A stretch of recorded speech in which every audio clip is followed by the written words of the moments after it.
Chiefs Kingdom, strap in. A fresh report says the Chiefs are being pushed to trade for a former 1,500-yard home run threat at running back as a potential upgrade over Isiah Pacheco. Yeah, you heard that right, an actual splash at RB, mid-season window wide open, and the league's most dangerous offense might get even more juice. Before we dig in, if you love daily Chiefs talk, live scoreboard beats, and real fan analysis, help us push to 5,000 subscribers. We're so close, and every sub tells YouTube that Chiefs Kingdom runs this platform. Alright, what would a move like this mean for Pacheco, for Mahomes, for Andy Reid's playbook? Let's talk through the why, the how, and the what it does to the rest of the AFC. But here's the twist, this isn't about replacing Pacheco. It's about unlocking him. So what changed? Simple, contenders are separating, and GMs are reading the room. If there's a disgruntled star or a cap-squeezed team, this is the window where calls get made.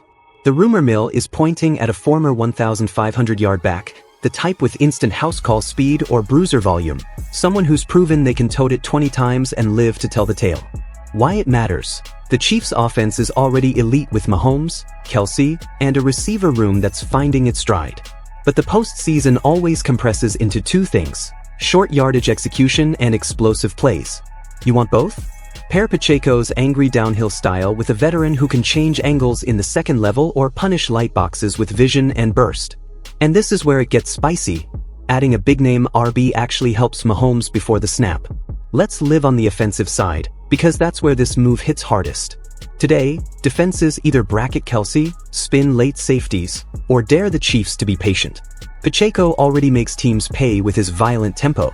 Add a home run hitter or a power workhorse and suddenly you've got 12/13 personnel stress. Reid can roll heavier sets without telegraphing run versus pass.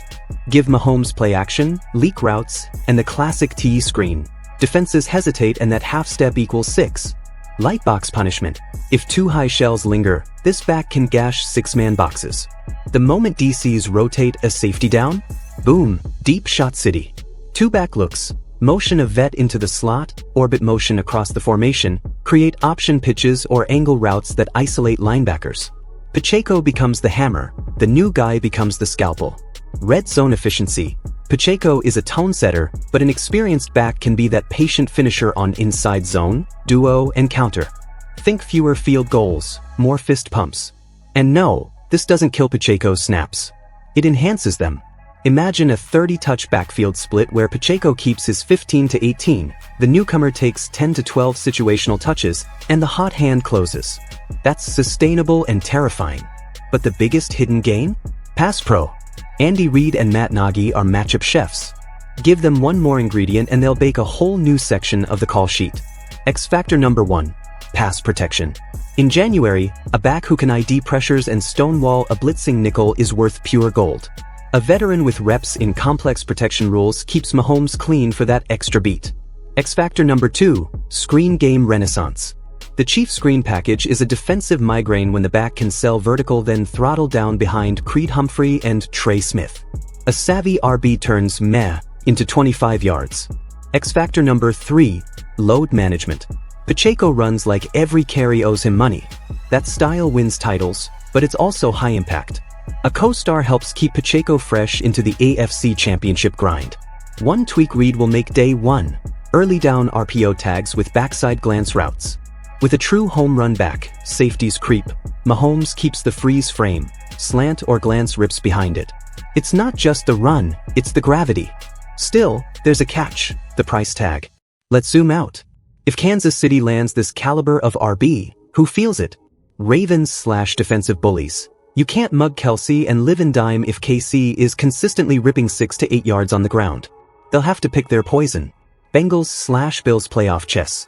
KC reclaims the short yardage advantage and dictates tempo. Mahomes in 2nd and 4 is basically unfair. AFC West. One more headache for the Chargers and Raiders. Divisional games often hinge on 2 or 3 high-leverage snaps. A veteran back narrows the variance. The playoff picture gets a little more red and a lot more loud. And if the move also keeps that back away from an AFC rival, that's a double win. So should Brett Veach actually pull the trigger? My verdict: if the compensation is sane and the contract is flexible, do it. Not to dethrone Pacheco, to supercharge him. The Chiefs don't need 25 carries from anybody. They need answers when defenses tilt, and a veteran 1,500-yard threat answers loudly. Chiefs Kingdom, I want your takes. If you were Veach, what's your max offer? Day 2 pick, conditional day 3, or player swap? Which role helps more, early down hammer or third down creator? Does this help Pacheco become more explosive by keeping him fresh? Or do you worry about rhythm? Drop your answers in the comments. And hey, if you made it this far, we are on a mission to push to 5,000 subs. Smash that button, join the post-game lives, and ride with us all season. I'll queue up pressers so you can keep the context rolling, then we'll be back with any updates the second something breaks. Arrowhead forever.